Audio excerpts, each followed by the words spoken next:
शिव के भरोसे करें। 5 व्रत पशुपति नाथ के कभी भी प्रारंभ कर सकते हो, किसी भी सोमवार। हमने पहले भी कथा में कहा, शंकर भगवान की पूजन में, शिव महापुराण की कथा सुनने में, शंकर भगवान का पशुपति नाथ व्रत करने में कोई मुहूर्त देखने की जरूरत नहीं है। जब दिल कर जाए तब शंकर के दरवाजे चले जाओ, तब शिव।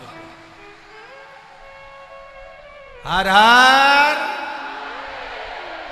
जब तुम्हारा मन करे, जब तुम्हारा दिल करे, जब तुम्हारा चित्त कर दे, तब शिव की आरती।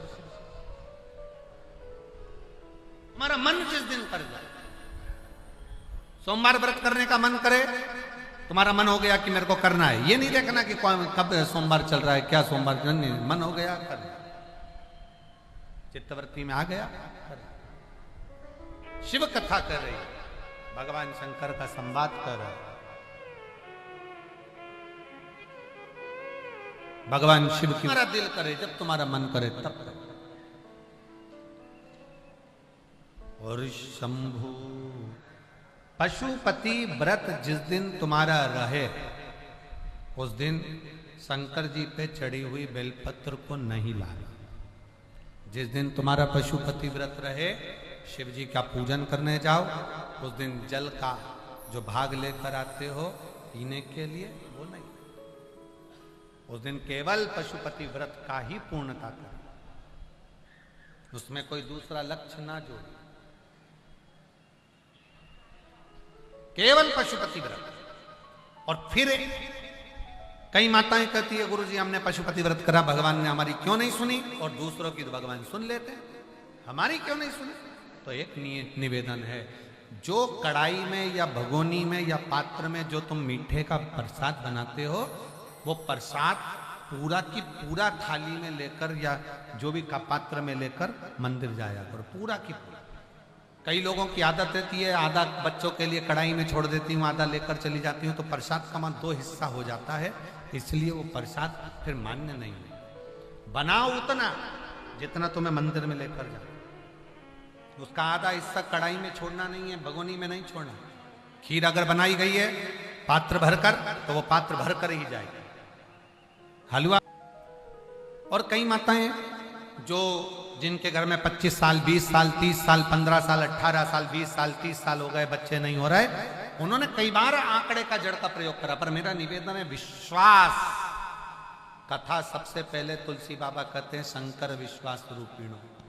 सबसे पहला है तुम्हारा शिव जी के प्रति, जम के बोलो जरा, मानो तो मैं गंगा मां हूं और ना मानो तो बहता।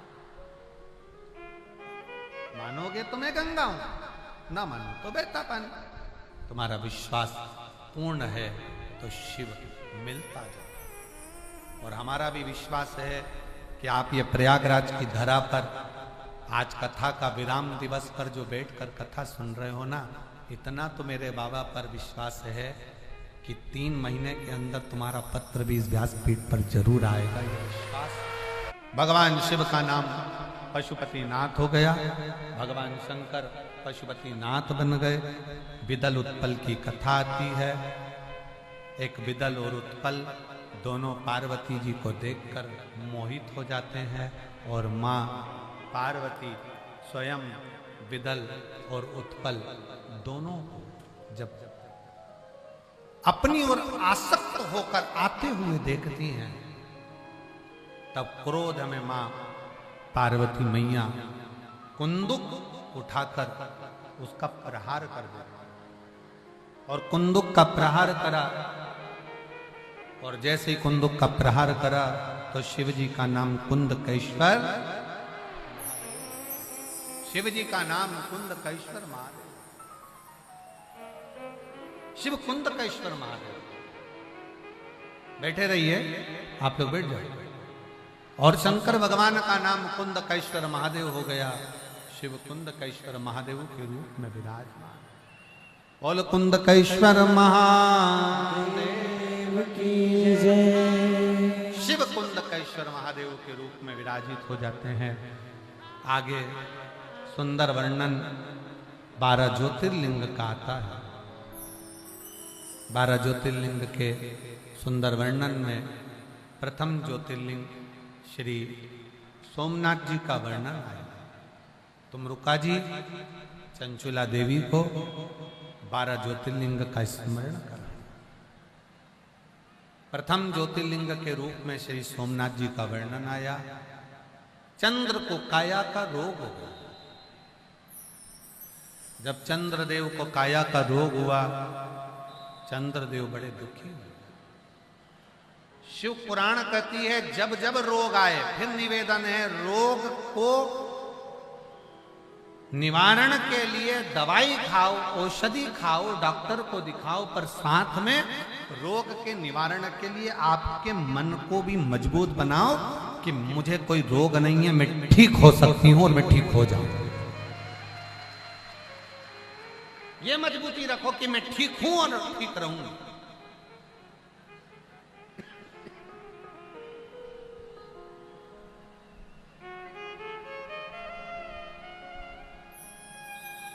आधे से ज्यादा लोग तो इसलिए बीमार हो जाते हैं, मैं बीमार हूं, मेरा सिर दर्द हो रहा है, मेरा पांव दर्द हो रहा है, मेरे तकलीफ है, तकलीफ है, तकलीफ है, मेरी तकलीफ बढ़ती चली जाती है। पर शिव पुराण कहती है आप अंदर से सोच लोगे कि मैं बीमार नहीं। चंद्र को काया का रोग हो गया, शरीर गलने लगा, टपकने लगा, पूरा शरीर टपक रहा था। भगवान देवऋषि नारद से देखा नहीं गया। नारद जी ने कह दिया आप एक काम करो। नारद जी बोले शिव जी की आराधना करो। चंद्र ने शंकर की आराधना करी और मेरे देव अधिदेव महादेव ने चंद्र की काया के रोग को समाप्त।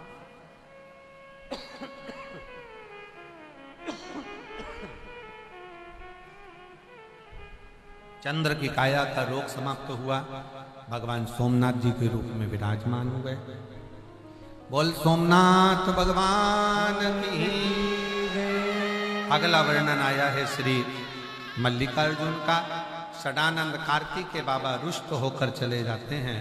भगवान शंकर पार्वती जी के साथ उन्हें मनाने के लिए जाते हैं और श्री शैलम पर भगवान शिव पार्वती विराजमान होते हैं, मल्लिकार्जुन के रूप में विराजित होते हैं। बोल मल्लिकार्जुन भगवान की जय। अगला वर्णन आया है श्री महाकाल बाबा का। दूषण नाम का राक्षस जिसका संहार स्वयं देवाधिदेव महादेव ने किया। दूषण नाम के असुर का, राक्षस का संहार शिव करते हैं तो भगवान काल अधिपति बनकर महाकाल के रूप में विराजमान होते हैं। बोल महाकालेश्वर भगवान की। अगला वर्णन आता है श्री ओमकारेश्वर का। बिंद नामक पर्वत के तप करने पर भगवान ओमकार के रूप में विराजित होते हैं। हमारे बीच में पर्वत ने तप किया और उस तप के बल से भगवान श्री ओमकारेश्वर के रूप में विराजमान। फिर अगला वर्णन आया है श्री केदारनाथ का। नर नारायण ने तप कर कर भगवान शिव को प्राप्त किया। शिव जी केदारेश्वर के रूप में विराजमान हुए। अगला वर्णन आया है भीमा शंकर का। कुंभकर्ण की पत्नी करकटी के गर्भ से एक बालक ने जन्म लिया जिसका नाम था भीम और जिसका संहार शिव जी ने करा। भीमा शंकर नाम हुआ। अगला वर्णन है काशी विश्वनाथ। मनु शत्रुपा के तप बल से भगवान काशी आकर विराजमान हुए। गौतम बाबा के बल से, माहिल्या के तप से बाबा त्र्यंबकेश्वर के रूप में विराजमान हुए। रावण ने भगवान शंकर के शिवलिंग को ले जाना चाहा और उसी को वहां भूमि पर रख दिया तो बाबा बैद्यनाथ जी के रूप में विराजित हुए। फिर वर्णन आया है दारुक नाम के राक्षस का संहार भगवान ने करा, नागेश्वर के रूप में विराजमान हुए। अगला वर्णन आया राम जी ने लंका पर चढ़ाई करने से पहले भगवान शंकर की स्थापना करी, रामेश्वर के रूप में विराजमान हुए। फिर सुधर्म नाम के ब्राह्मण की पत्नी भूष्मा के बेटे को भगवान ने जीवित करा। शिव जी का नाम कृष्णेश्वर महादेव हो गया। 12 ज्योतिर्लिंग का स्मरण श्री तुमरुका जी चंचुला देवी को करते हैं। चंचुला देवी अखंड सौभाग्य पाती है, बिंदु प्रेत योनि से मुक्त होता है और ये पवित्र शिव महापुराण की कथा में शंकर भगवान अपने मस्तक की बेलपत्र शिव पोथी को समर्पित कर कर विराम पर कहते हैं, हे तुमरुका जी, इस पवित्र शिव महापुराण की कथा को जो कलिकाल में श्रवण करता है, दिल से सुनेगा, वो उसको मैं स्वयं उसको वैभव जिस भाव से जो मांगेगा वो प्रदान करूंगा। ऐसी शिव महापुराण की कथा प्रयागराज की पवित्र भूमि पर आज विराम लेने जा रही है। बाबा की इस पवित्र कथा को